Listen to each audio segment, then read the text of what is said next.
Archaeologists believe that the Essenes occupied this site from about 100 years BC until it was destroyed by the Romans in AD 68 as they crushed the Jewish revolt. So what kind of people were they? During this period, the Essenes were one of a number of Jewish sects jostling for influence, believing only they understood the will of God. Their chief rivals were the Pharisees, and the priests who ran the Jerusalem temple, the Sadducees. According to the Gospels, both sects opposed much of Jesus' teaching. The Essenes called themselves the Sons of Light and had given up all their property and possessions for a desert life. The community believed that they created an alternative to the Jerusalem temple, and just as the Jerusalem priests had to be ritually pure, so did they. To maintain this purity, 10 mikvaot, or ritual baths, were built at Qumran.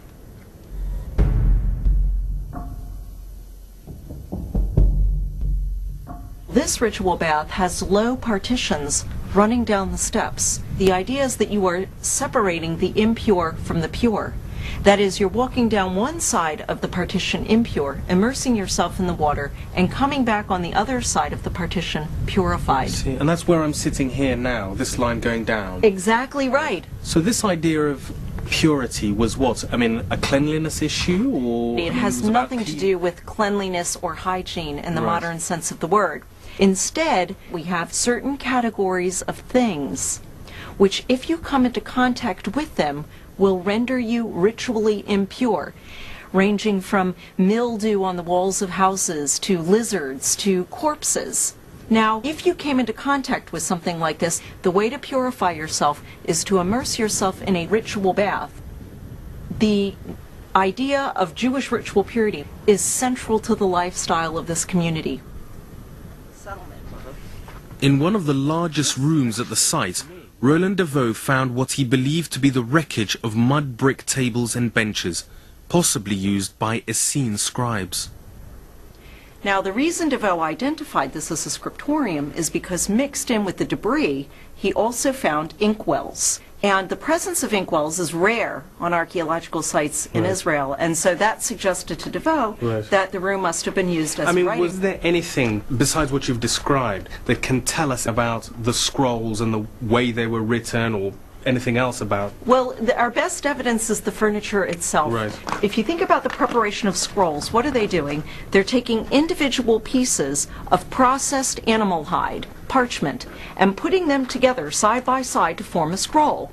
These long, narrow tables would be ideal for laying out the pieces of parchment. So I think that Deveau was correct in identifying this as a scriptorium, and if that's true, then we can reasonably assume that some of the Dead Sea Scrolls might have been written or copied in this room.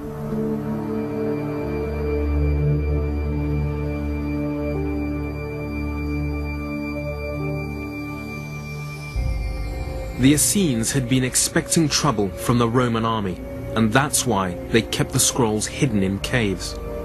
They believed that they were living in the last days and were awaiting the arrival of the Messiah. This period would be a time of fierce battles. One of the manuscripts from Cave 1 was the so-called War Scroll. It describes a conflict between the powers of good and the Kittim, another name for the Romans. And it gives us a remarkable insight into Essene battle plans. On the one hand, it actually describes real military formations, military equipment, battle tactics. On the other hand, there are all sorts of fantastic elements in it, such as having angels participate in the war alongside the soldiers. There was certainly a fight at Qumran. That is, something happened at Qumran. The site is destroyed, and we do have remains of military equipment in the destruction level, mostly arrowheads. So there was some fighting that occurred. Presumably some members of the community were killed at that point. Others may have fled. Like earlier messianic rebels who got in the way of Rome, the Essenes met a violent end. Josephus tells us that they were tortured in order, he wrote, to induce them to blaspheme or to eat some forbidden thing, but they refused to yield, nor ever once did they cringe or shed a tear. Cheerfully they resigned their souls, confident that they would receive them back again.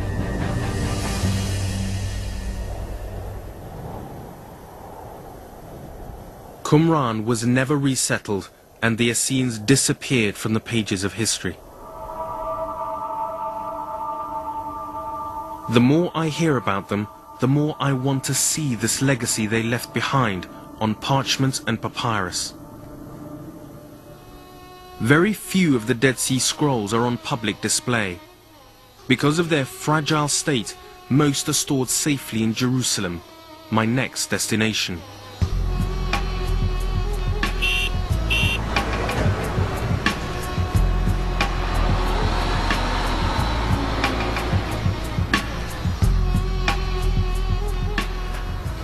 I know this looks like a nondescript office corridor, but it's actually close to here that all 17,000 fragments of the Dead Sea Scrolls are kept. Now obviously the Israeli Antiquity Authority doesn't want to give away their exact location, but we've been lucky because they're going to let us see a few special samples.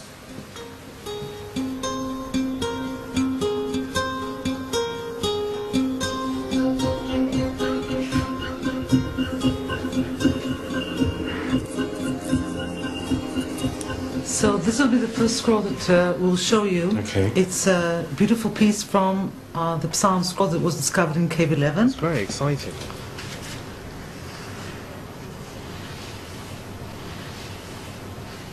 This looks, I mean, on first reaction, looks amazingly well preserved and doesn't look anything like 2,000 years old. Yes. It's amazingly neat as well. I mean, very, very carefully. It is. What you can see is, before starting to write, they would draw the lines. Yeah, you can see quite clearly the lines. And the letters, unlike what we're used to today, when you write on top of the line, if you look carefully, you'll see that the writing is hanging down from the line. Right.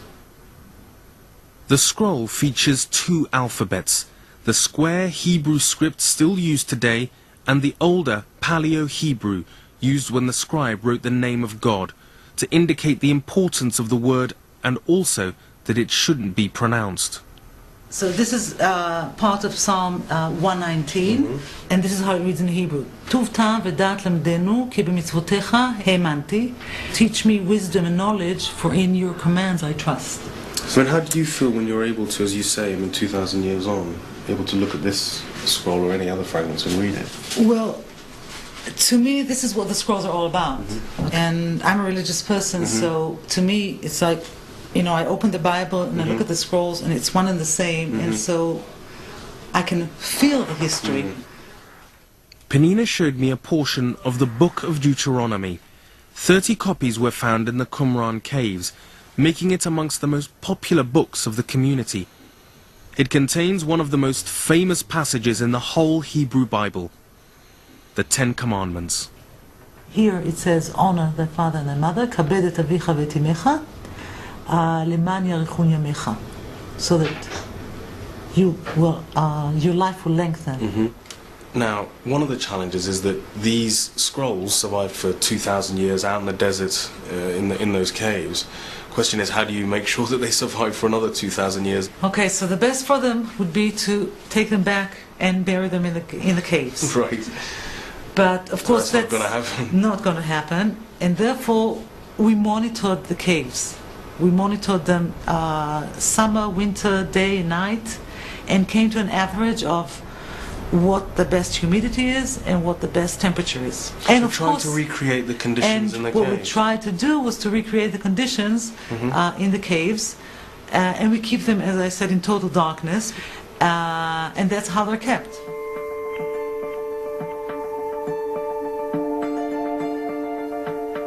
Scholars are often unsure whether scroll fragments have been correctly joined together. Dr. Ira Rabin is analyzing the ink of the scrolls. She believes each scribe made up his own unique ink, so by testing the composition of the ink on each fragment, she can prove once and for all if they are a correct match. Here you have two fragments. They were put together and they are supposed to constitute one scroll. Right. Now, what we're still working, we are trying to prove is that these two pieces belong to different scrolls, but the scrolls written in the same place. But then, Ira, does that mean that the implications of this is that some fragments that have already been put together, once the ink analysis comes through and they're different, they'll have to be taken apart, if you see what I mean? We have some suspicions that this might be not the case. It doesn't mean that I'm going to go through all the fragments. They are grouped in certain way. Right. But definitely this is the implication. Ira's work on the ink could challenge established thinking about many scroll fragments and settle disputes about others. It's a very interesting area, so we agree that she'll get in contact when her ink tests begin.